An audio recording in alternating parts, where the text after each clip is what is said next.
What I would suggest we do is quickly go through the done to accept it, so we actually have a nice backlog here, and then I want to spend the bulk of this meeting working out the coordination issues so that we can parallelize efforts this sprint.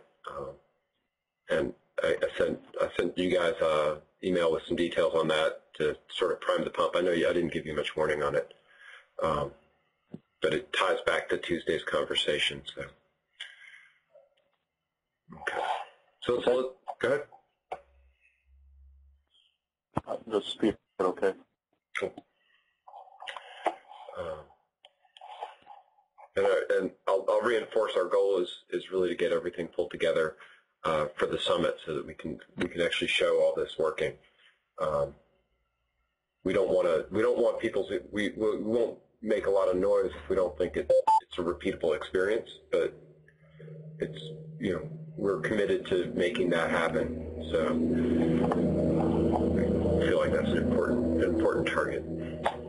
So with that said, let's go through it. So Kiwi config, I know this went in. Anybody from SUSE want to say that they can accept it, or?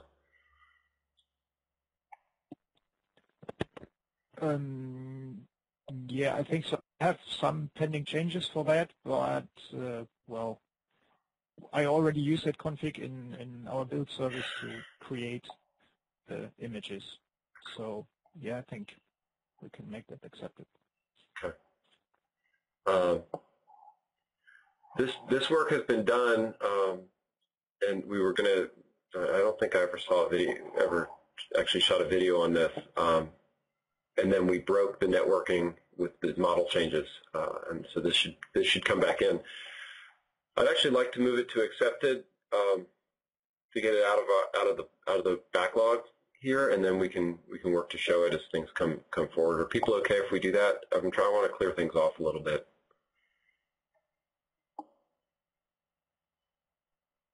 All right. Let me see. I'll leave it there for right now. So it's Sledgehammer local build issue. You guys have that fixed?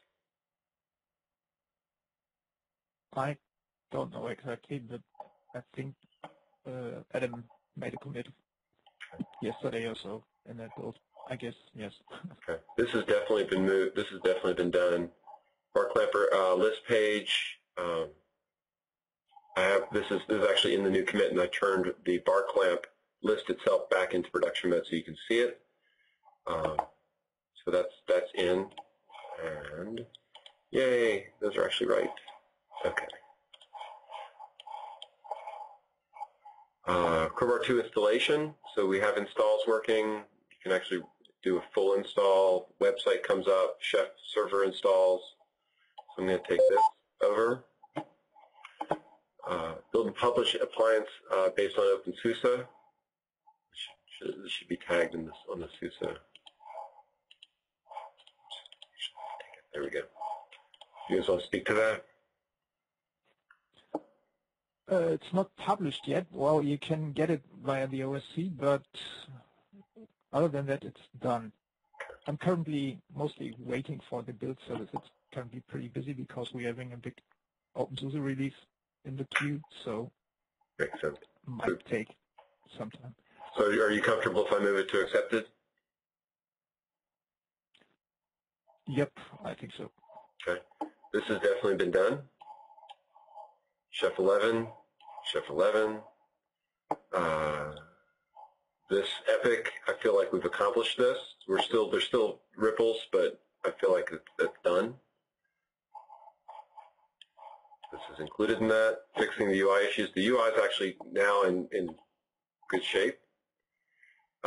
Editing proposals is its own card, and it's redundant. I believe it's. I'm going to delete that because it's nonsensical at this point. So UI issues, proposals are removed from the model completely. Repeatable installation, that is redundant card. ISO generated by DevTool is also functional. And Start with everybody. I'm going to take the network view list and detail story, which was actually done the sprint before. We didn't show it as a video.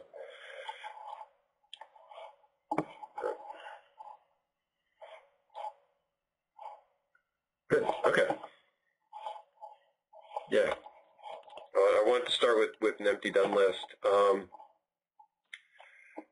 And some of the things here I think that we should see soon.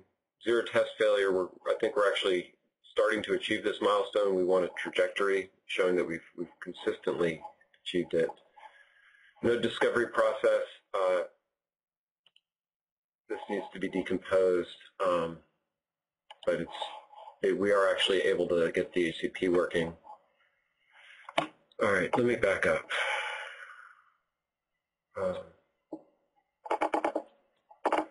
Instead of working through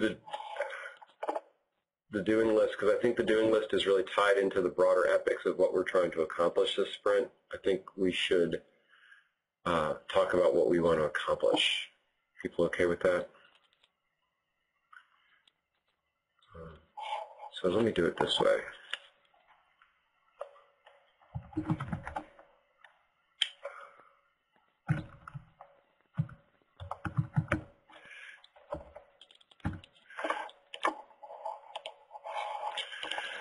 Okay.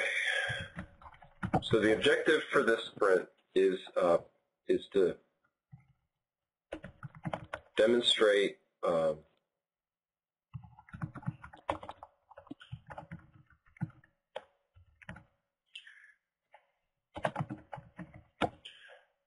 So what we want to be able to do, need to be able to do here is the core full cycle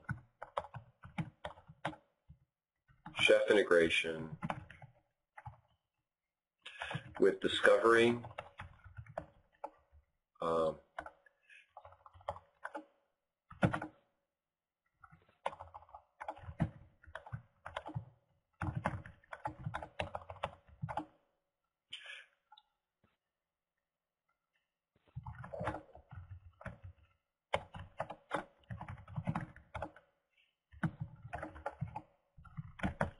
so this is the core of what we must demonstrate this sprint.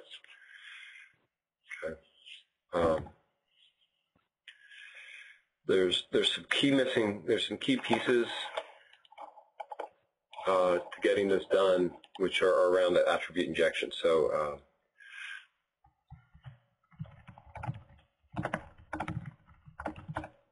the attribute injection for the provisioner, deployer, and network bar clamps must be functional to complete this objective. From the UI or just from the API? Excellent. From the API and CLI. Okay. The goal would be the results should be visible.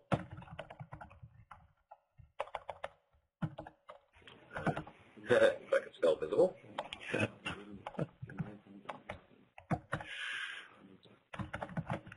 Okay, so I'm continuing to try and treat the UI as a read entry, which is important for QA, but using and this has been the development pattern for Crowbar in the past. The CLIs and the APIs are usually the lead in acting on things, and then the UIs follow.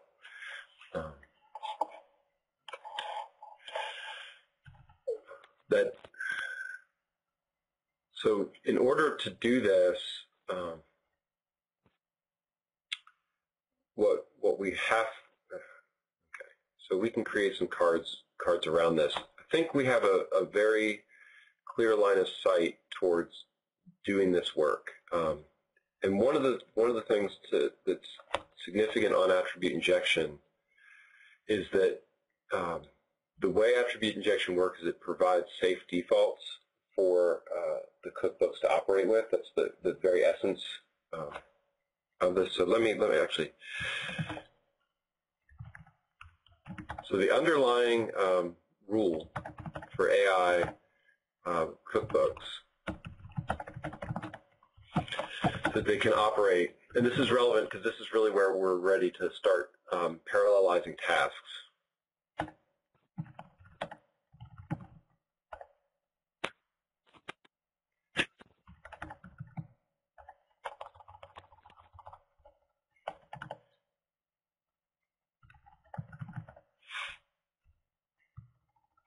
So they can operate singly.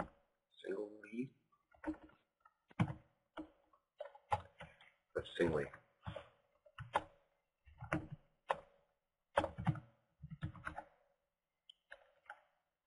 So this concept is really, really significant for what we want to talk about.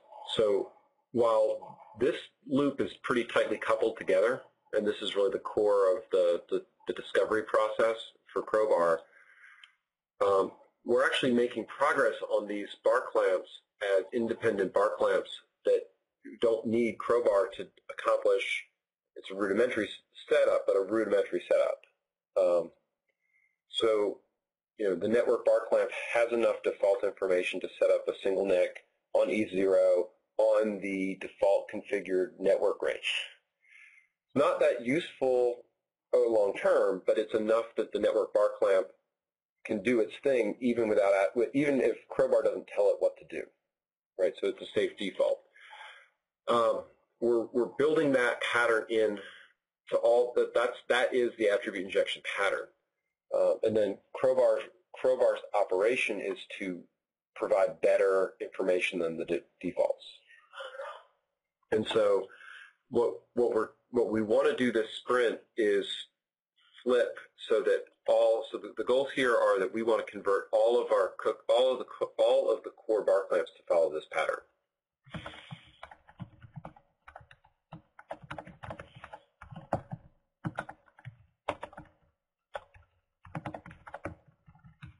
Okay. And so that means so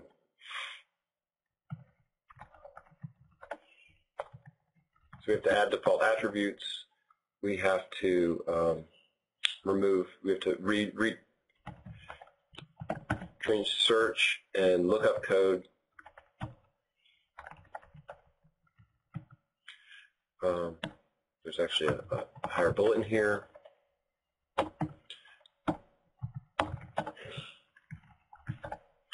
So we need to, the way this works is we don't just look up the attributes, we actually wrap the attributes with method calls.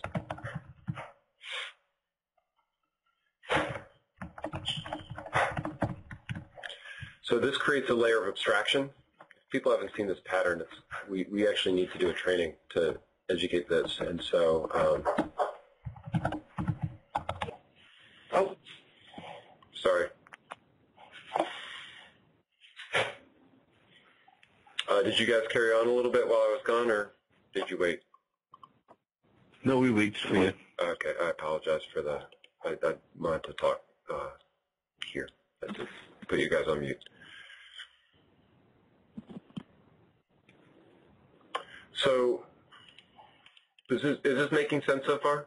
I've been going for a little while. I'd like some feedback. Hi, Adam. Hey, Adam. Hey. Hey. Sorry, I screwed up with the timing. That's fine. I was spending some time describing what we're trying to accomplish in this sprint, what actual work has to be done, what the pattern is for the bar clamps, and what we're hoping to accomplish. So, and I have that up on screen. Great.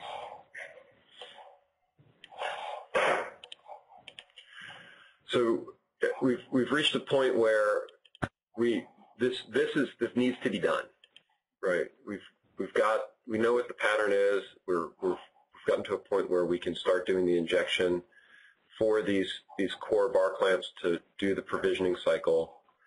Now it's time for us to go in and actually start getting all the bar clamps, DNS, IPMI, DNS, all of them into a state where they can do it. we have done all of the engine migration, or we're in the process of completing the engine migration, so the bar clamps are following the engine pattern, but that's not the chef side. That is the next step for us. So that's a significant piece of work. The other things in here are that we've been changing the API. So the Crowbar 2 API pattern has been set, or has been stabilized. We need to do some more circulation on the list to review it, and that we will do. But in the routes file and in the way the code is actually addressed, we now have a consistent, repeatable API pattern. But what that means is, boy, my spelling's really off today. Sorry. What that means is that we need to start doing cleanups on the CLI. So the CLI needs to be refactored.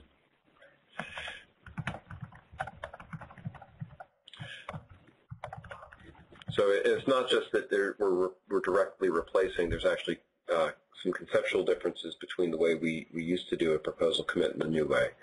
That needs to be exposed. And then the same thing is true. The UI needs to be updated.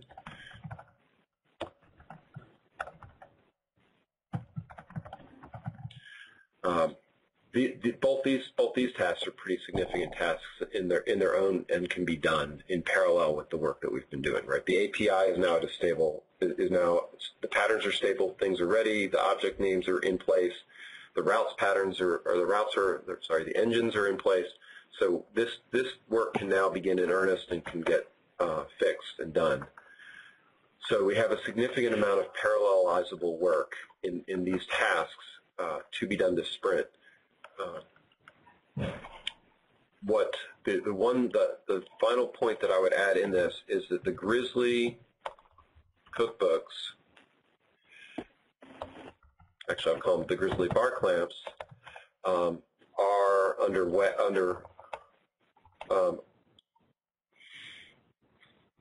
so they're nearly complete, I think is maybe the right way to say this, in the 1.x Grizzly branch.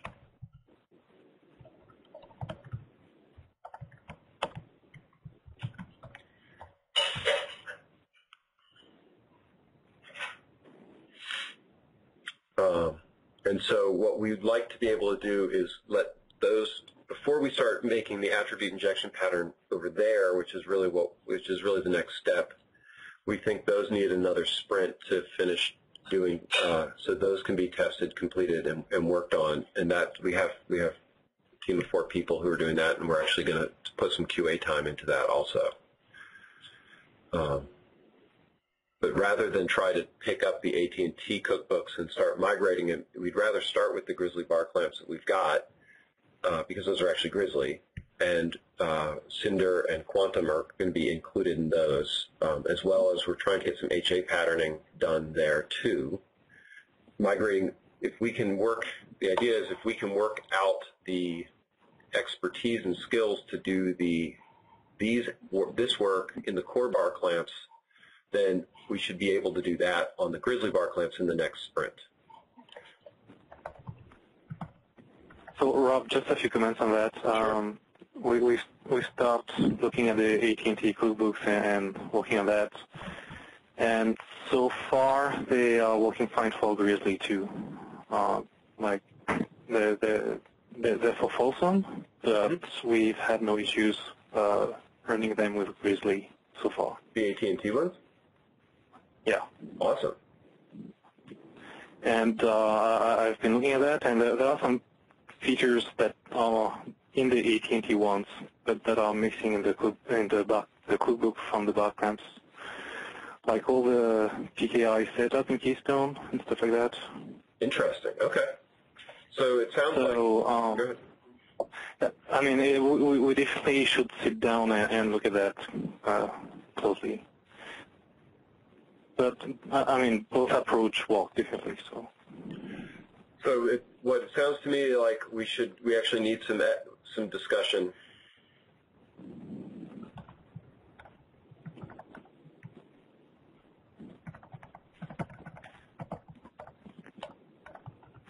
I mean, what's sure that if we go with the AT&T cookbooks, we'll have to add some features that we need for Crowbar.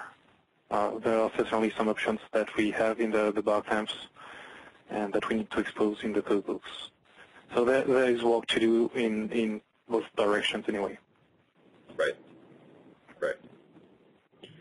The benefit with the AT&T cookbooks is they already use attribute injection. So I am not in a position to, on the fly, do that. I think what we need to do is actually set up a side group or a special discussion to do that. Yep. Okay. So does this look like a fair summary of our objectives for the sprint?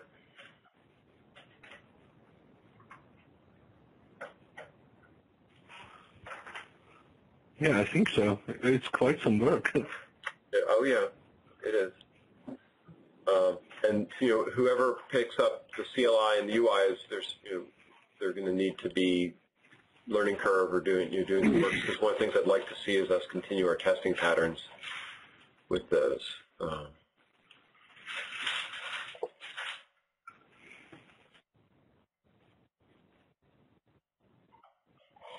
And by the core bar clamps, are we still omitting nodules and ganglia from our equations for now? That's an excellent point, Victor. I think we should, but I'm open. So I guess the question is, could we convert them and then they're still optional, or well, they're not optional right now. They're automatic right now. Yeah. There's a part of me that thinks it makes sense to convert them, but at the same time, it depends on how many people we have doing what. I'd rather see us make progress on the CLI and the UI than make progress on Node.js and Ganglia. So why don't we just say omitting them? Okay. Yeah, I mean, I'd rather get the chef jig up and running and start converting all the places where we currently use raw knife and convert that to using the jig instead. Correct.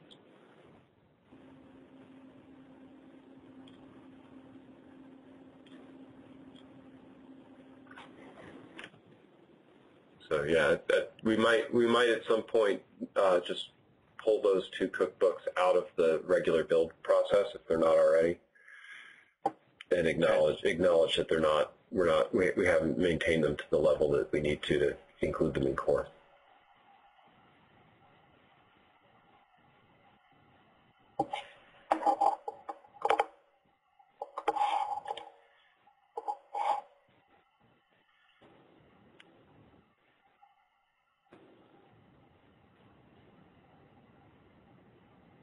Okay, so from here, I'm going to copy this over so I can use it as a reference on the other screen.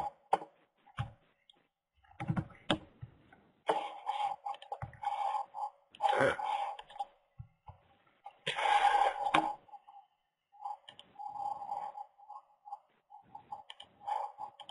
All right. So I guess the fundamental question here is to accomplish this sprint. How do you guys want to pick up that work?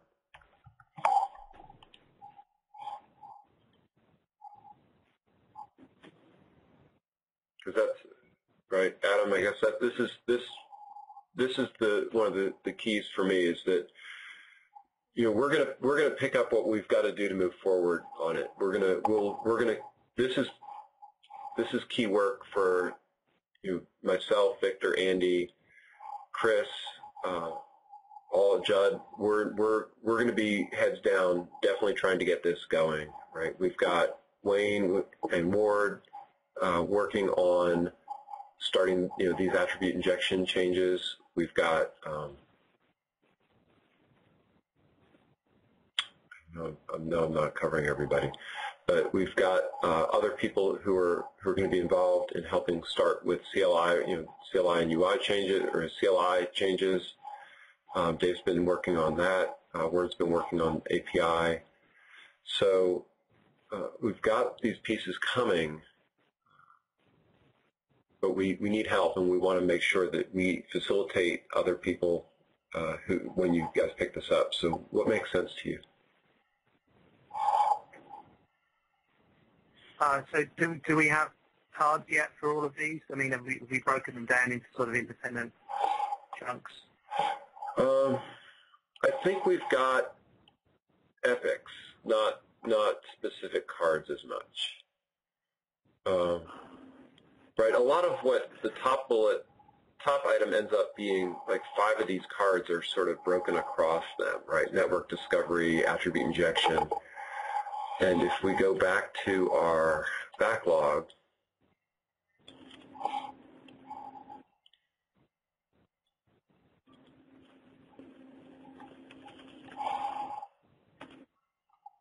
then what we have is we have network bar clamp base, provisioner base.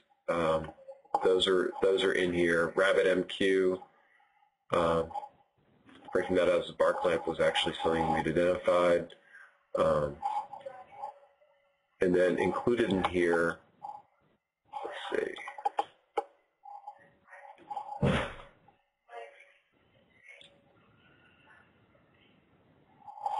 No, so I don't have broken out cards as the answer.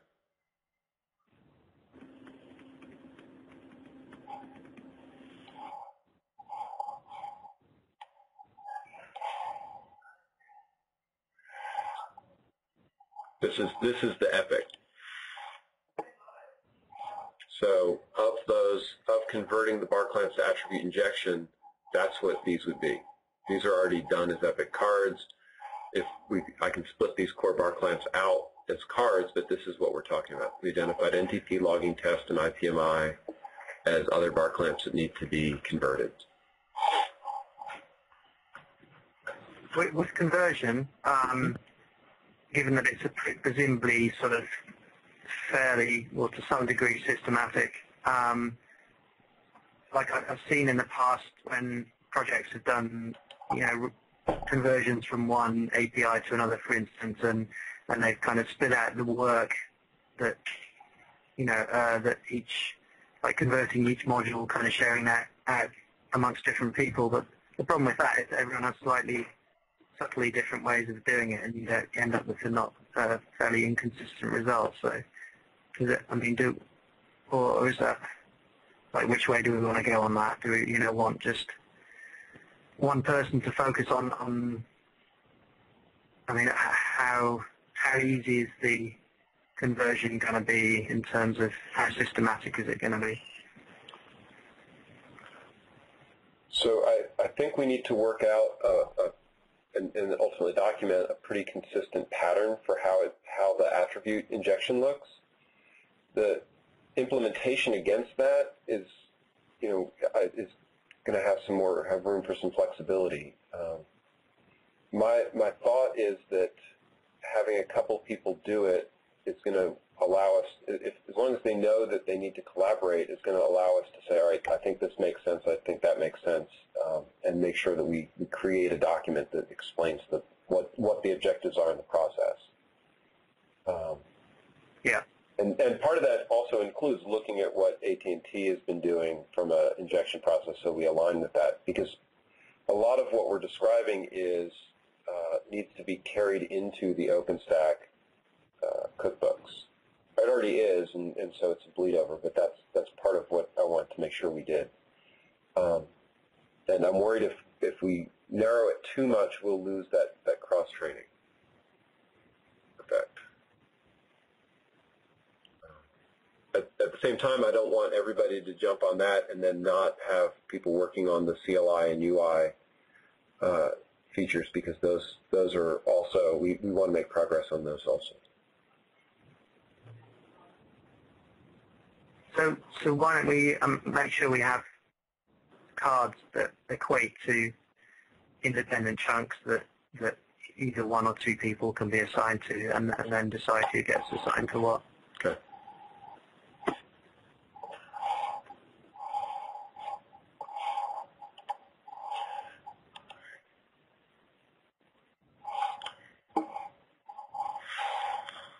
Okay. So from that perspective, all right, this is actually, we're working down these. A whole bunch of docs things. So I'm going to put them in the backlog. Adam, do you want to take a stab at how you would title the cards? I don't know. I think you might do a better job. One of the cards. So actually, I'm going to start with the thing that I'm trying to remember before I forget, which is research. It's really an eval. AT&T versus Crowbar Grizzly with recommendations. So I think this needs to be done as a joint thing. Moving it. All right, so this is one, and then the things that we were talking about was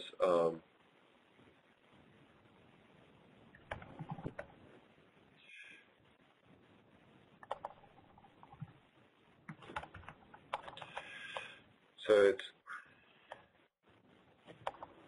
why don't I do it? Why don't I do this? My preference. I just lost my place. These. So what I'd like to see us do is I'm going to convert these to cards.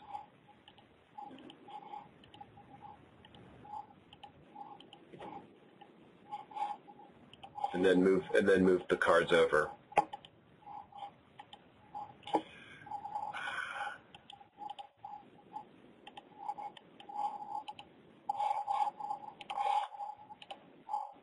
Some actions, I like that we can do this. Sometimes this seems like I should be able to do this as I'm still learning the tool. All right. My apologies while you guys watch me shuffle cards back and forth.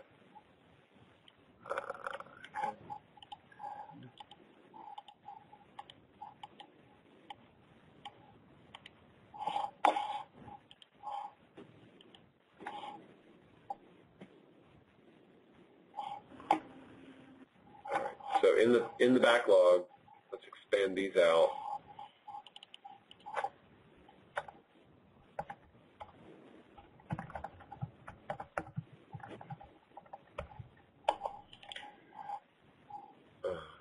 So this is something that one or two people could do. What we could do is, since all these cards have to go, if we have people take them on, then that will allow us to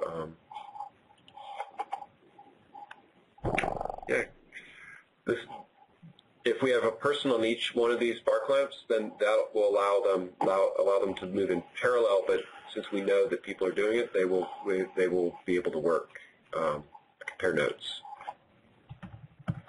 So is it already clear how that whole AI pattern injection works? I think that we need to have a training on it, and so I will put that in there, and we can target that for Friday. I think that we're going to end up. I'm also going to do a BDD training on Friday for the same reason, so that people can write tests against these things. And so, because the CLI is going to, I'd like to have people do testing against the CLI included in the development. At the same time, we need to get it done, so we're going to have to find the right trade-off. When you say Friday, do you mean tomorrow? I do mean tomorrow. Okay, just clarify. That's a good point. Okay.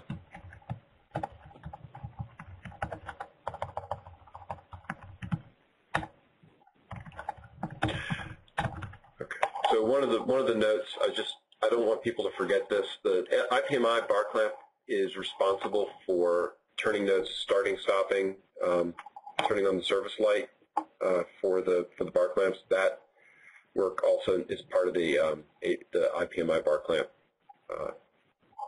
work. It also probably does some discovery. And I missed the DNS bar clamp from somewhere.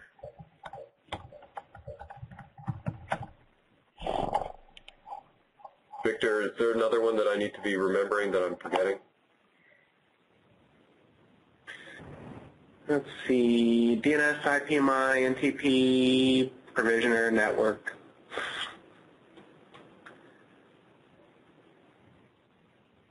Deployer. Then deployer. Right. Now, I've got deployer, provisioner, and network bundled together in the discovery process. So that's Okay. here. Yeah, DNS is actually also required by the provisioner. I know. That's probably why we haven't been tracking. What about the RabbitMQ server? That's not required for discovery for now. Okay. Right. There's Chef. I'd be kind of hesitant to make it be required because that'd be one more thing we'd have to bundle into Sledgehammer. Right. So we'll see how that goes. One of the things we talked about was making RabbitMQ and database core bar clamps for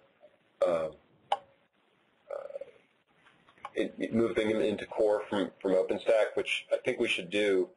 I'm not sure that if it might be a stretch goal for the sprint. I'd rather not move it into the sprint at this point as far as dividing up work. If we can get 4 people working on this, while we've got other people working on that, and then the other components here is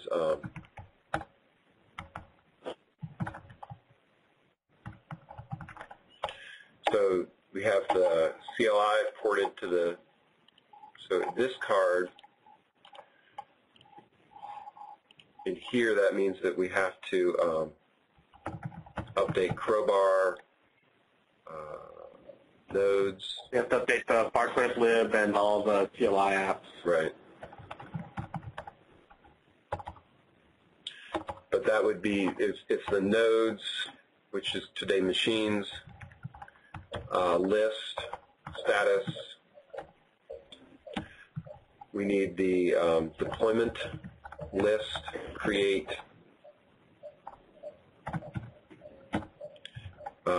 and then the deployment, from deployment is where we'd actually be able to get, we have commit, and then we're going to end up having attribute,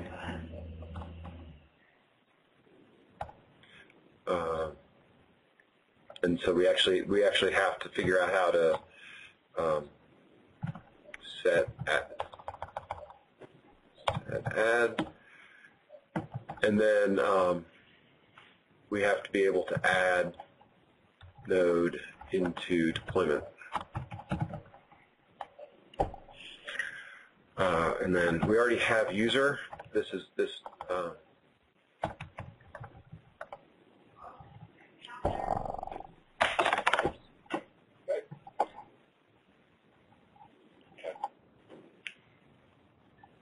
So there's a considerable amount there. Sorry? Isn't deployment missing edit? Yes. Well, this is where I was thinking. This is deployment edit. Okay.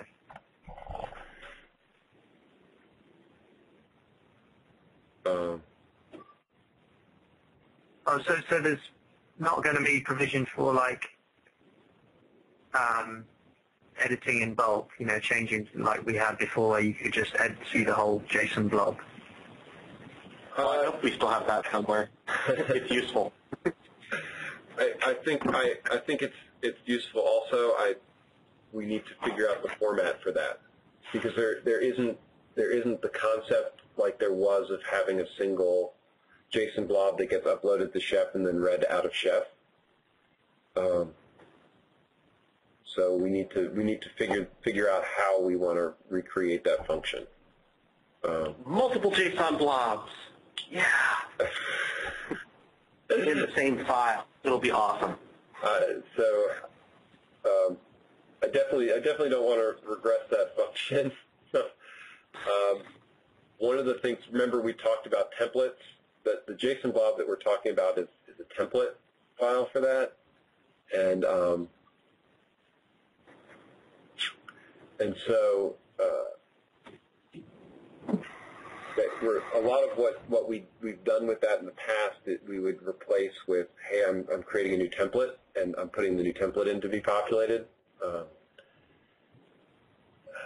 But that's a good question, Adam. I don't have a quick answer, obviously. So just a very quick question to clarify my understanding. The idea is it that say you create a deployment, you commit it, and then the first time you then set a new attribute, or set an existing or a new attribute on that deployment, it will behind the scenes automatically create a new instance of the snapshot or whatever we're calling it, and then any subsequent attribute set or adds will just kind of add to that new unapplied snapshot, which you would then later commit. You would be editing attributes that already exist within the snapshot. I'm not expecting you to add attributes dynamically, but just set the ones that are already in place. Right, but when you do that would have the effect of creating a new, not yet active snapshot behind the scenes, right? Correct. You would have to have a proposed deployment, which would be a snapshot to edit against. Yeah. Okay. Okay. I think we're saying exactly the same thing. I'm just trying to put it in the terms of the language. So the idea is that you have a snapshot in the future, which I've been trying to consistently call a proposal. So the future snapshot is the one you can make edits to. And so you can change the attributes of that proposed snapshot. There's a commit action against the deployment that then tells Crowbar to go implement that, apply that snapshot and make it active. Once that snapshot, we're on the same page. Good. Once that snapshot is committed, it can't be edited. Once that snapshot is active, it can't be edited. You can only edit proposed snapshots. And so if you then want to make edits, you have to basically clone the active and move it forward. And there's a limbo time when you can't edit or clone. With something's in queue, I'm assuming that we will not allow you to create a new proposal, and we won't allow you to edit it either, which is completely consistent with current behavior. So you're in this weird limbo land where you can choose if it's queued to unqueue it, and that makes it back to proposed. What I'm describing is current behavior from Crowbar 1. I expect to continue with Crowbar 2.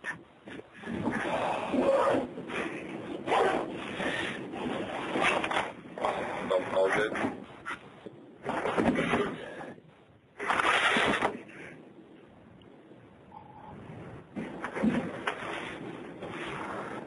So we're just about out of time for this.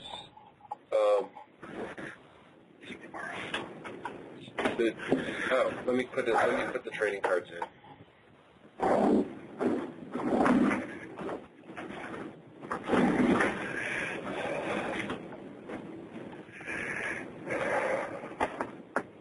I need to go on.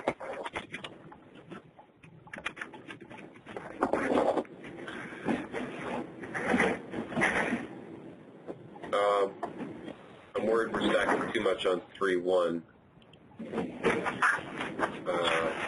And all this will be recorded so that it can be cross-referenced and we need to build documentation.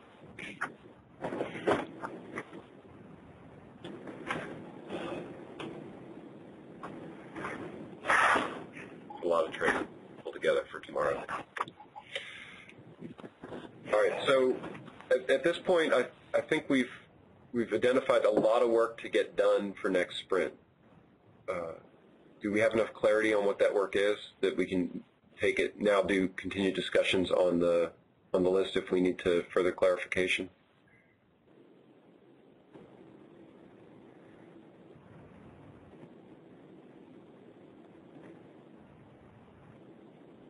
So, yeah, it sounds good. I mean, are we going to just, like, volunteer, people sign up for cards voluntarily?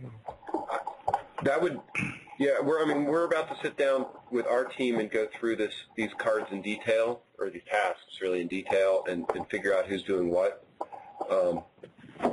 What we can do is communicate back a list of who's focused on what things, so that you guys know who to communicate against for this. And if you can do the same, we'd appreciate that. Yeah, we can just join the cards for that, right? Exactly. That would be a simple way to sign up for it. Do it. So is there any document already on the attribute injection? We can start. Do we need that training?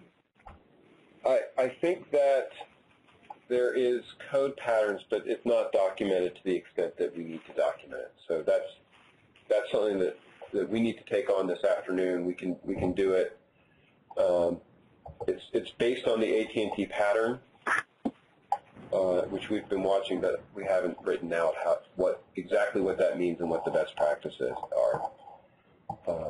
There might be a document somewhere that isn't authored by us, and I'm not aware of it, and we need to find that. But we have to produce that as part of that, as a prep for the training. And presumably that would go in the dev guide, right, in the source tree? Yes.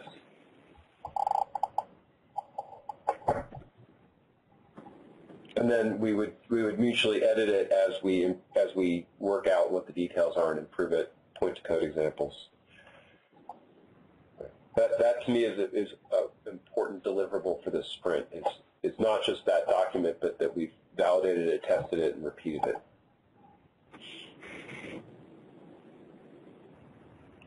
And I guess maybe this will be a closing note. Getting that right is what will encourage the community behavior that we want to see around upstreaming of the OpenStack cookbooks. And our being the authorities on doing it and being able to facilitate that pattern is important. It's important for Crowbar's success. It's important for our seeing adoption and following around OpenStack. And so, it's a significantly important work for this sprint.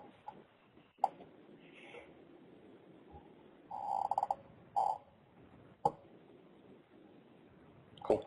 This is a critical sprint, everybody. I hope the level of clarity on this is sufficient, because we really need the help.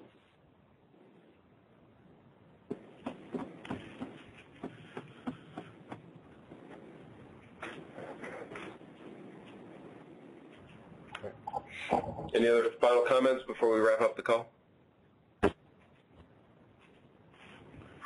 Where do you ongoing pull request reviews are they going to be?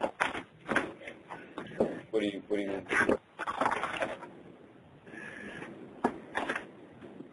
I guess I'm saying, how do we ensure that ongoing pull request reviews aren't impacted by the focus on this, that we, still maintain a regular cadence on that? It's a good question. I really expect us to try and continue same-day pull request closes. And so maintaining test coverage and maintaining the test passing is essential for us to be successful with that. But we have, and you guys, I'd love to see, Adam, you guys also helping, I don't know if you want to be more systematic on who reviews pull requests and make that more regular, but we've been trying to get better than same-day review and close for pull requests, and the team is prioritizing that on the assumption I think, go ahead.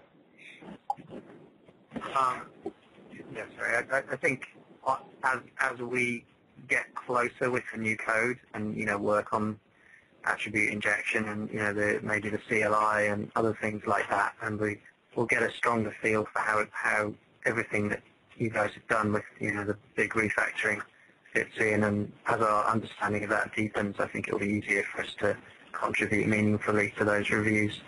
Good. That would be awesome. I'd really like to see us get to a point where it's a two-headed review.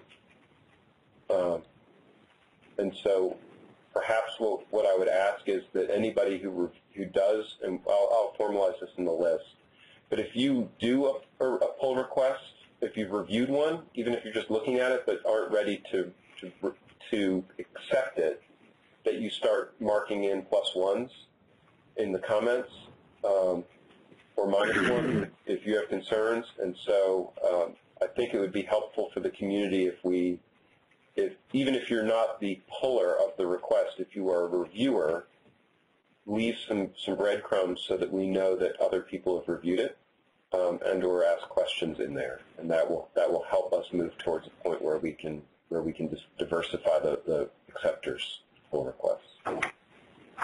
Yeah, that makes a lot of sense. Is that where you were going, Adam? On that? Yeah, that was part of it. Yeah. Good. And let me know if you guys want more training on the models and things like that.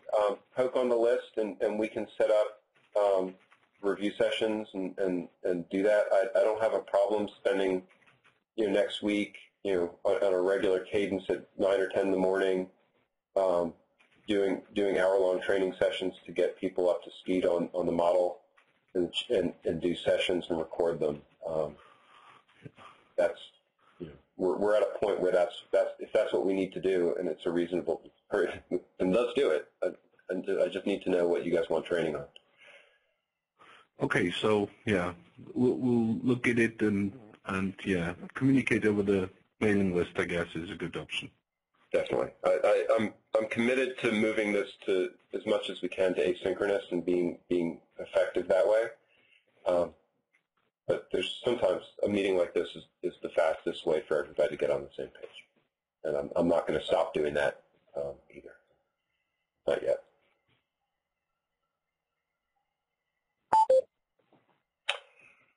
All right, everybody.